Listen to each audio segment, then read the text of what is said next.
When Xiaomi first introduced the Mi Mix in 2016, it wasn't like any other smartphone we had seen. All display, all screen. The Mi Mix was supposed to represent the future, and quite literally push the boundaries of phones as we know them. Not long thereafter, others followed suit, each with a different approach. This kind of notch, that kind of notch, no notch, pop-up camera,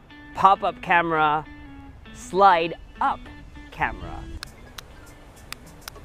It's 2018 and Xiaomi takes bold steps into the future with this phone. Hi, I'm Michael Josh, you're watching Gadget Match, and this is our Xiaomi Mi Mix 3 hands-on.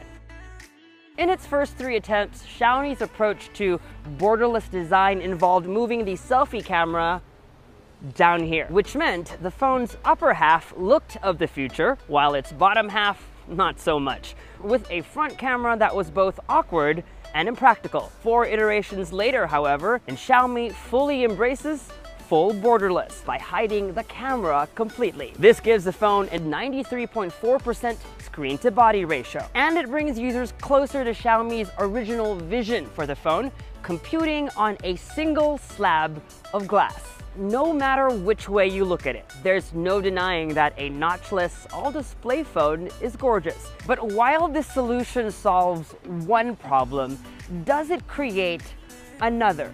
The front camera system on the Mi Mix 3 is tucked away in here. You snap the display down to bring the camera up, similar to what we saw from Oppo earlier this year, but without the motorized mechanism. Instead, the mechanism employs magnets for a bit of resistance and snap. Xiaomi says this design is more durable. It's pretty satisfying, actually. And Xiaomi CEO Lei Jun says it can double as a fidget spinner. So we did the math. If you're planning to use this phone for, say, 3 years, then you get about 275 snaps like this per day. Guess how many we've done in this video? Let us know in the comments section below. I guess only time will tell if these claims will hold true. Apart from looking good, Xiaomi says it's chosen this sliding form factor with photography in mind. So it makes sense that the phone comes with pretty good cameras. All in all, you get 4, 2 on its back and 2 up front. Its dual 12-megapixel rear cameras are arranged vertically on the phone's back and not built into the slider. One of these is a 2x zoom lens.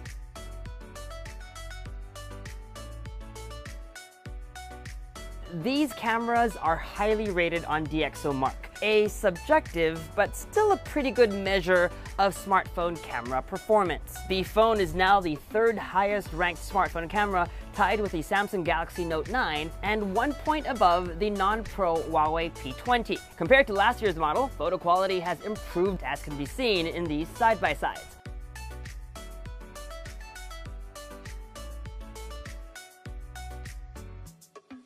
We thought we'd also throw in some comparisons versus the Pixel 3 XL, iPhone XS Max, and the Huawei Mate 20 Pro.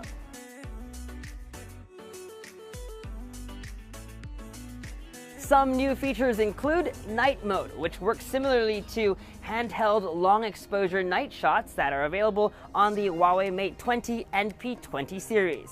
Just select night mode, hit the shutter button, and hold the phone steady until the timer makes a complete circle. That takes about 2 seconds. Resulting images look like this, which is brighter versus the same photos taken without any help. AI camera is still built in. You tap over here to turn it on. AI mode will usually boost color and saturation. I personally prefer to just leave it off. Want to see more? Here are more sample photos we shot around Beijing.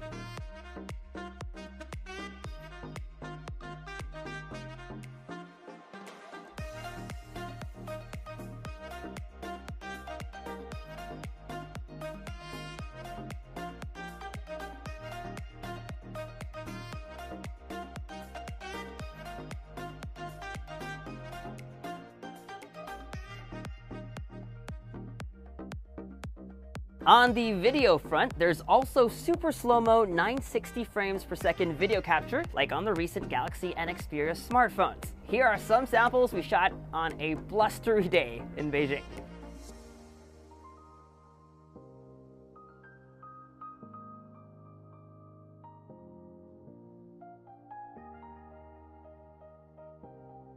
Up front, the Mix 3 has a 24-megapixel selfie camera with a second camera to assist with portrait blur. This enables some fun portrait features that you can add after the fact, like adjusting background blur, adding light trails, and studio lighting effects that look like this.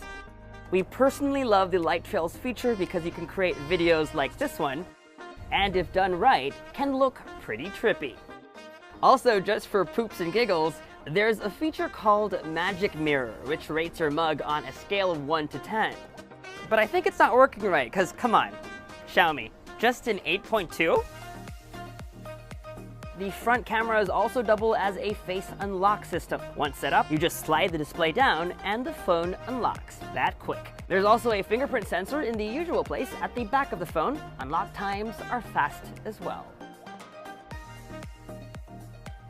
Just like its predecessors, the Mi Mix 3 is a handsome phone with the right amount of curves and a ceramic finish. It looks good from any angle. Apart from the usual black, it comes in 2 extra colors, sapphire blue and this really interesting shade called jade green that looks like, well, a Chinese jade bracelet. The phone is taller and narrower than the Mix 2S, easier to wrap my palms around. It's also curvier and less boxy. The ceramic finish is still a smudge magnet and can be slippery at times.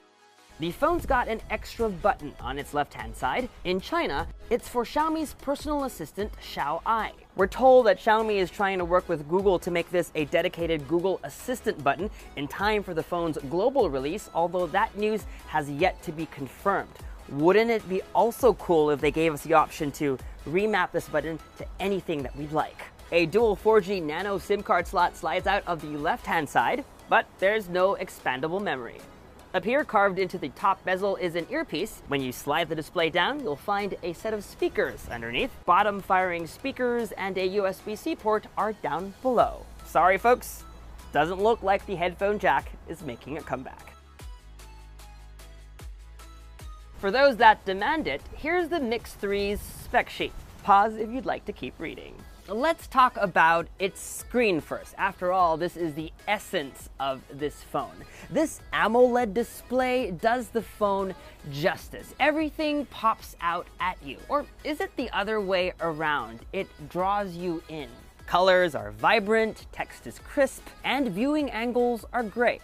Although, just like any of these phones with this taller aspect ratio, videos aren't designed to fill the entire screen, kinda defeating the purpose of immersive entertainment. So, when you're watching YouTube, for example, you can pinch to fill the screen, but expect some content to be cropped out. The Mi Mix 3 runs on Qualcomm's top-of-the-line system on a chip. In our time with the phone, everything felt quick and snappy, and games like PUBG were set to best by default and can be pumped up to ultra without any noticeable lag. The phone will come in different configurations, starting with a 6GB plus 128GB model. That's double the amount of base storage from last year. But it can go all the way to a whopping 10GB of RAM and 256GB of storage. That's a bit overkill, and it's probably just there for bragging rights. Powering the device is a 3,200 mAh battery, not the biggest we've seen this year, and to be honest, for a heavy user like me,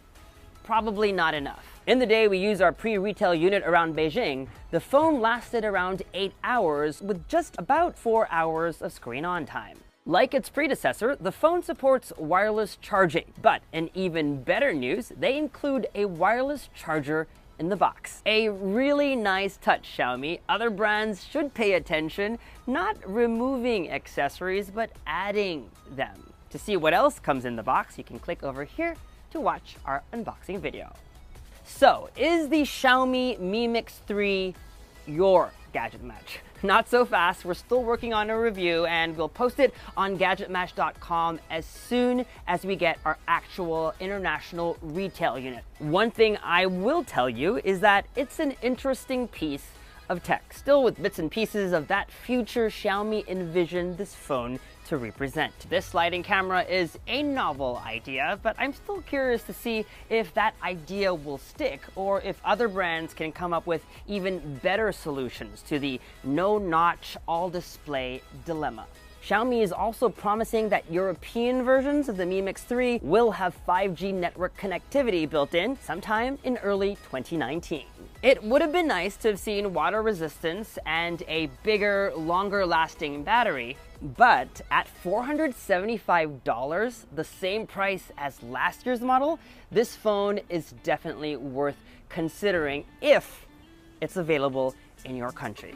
And that was our Xiaomi Mi Mix 3 hands-on. We still have plenty of videos coming your way. I think the next one will be the OnePlus 6T, and then a video on whatever Apple has in store for us in New York next week. Of course, we'll be there to bring you all the highlights of the action as it happens. And so make sure you don't miss any of that video, subscribe to our YouTube channel, hit that bell icon so that you get notified as soon as we post those videos, follow us on social media, and make GadgetMatch.com your daily habit. Until the next video, from here in Beijing, China, I'm Michael Josh.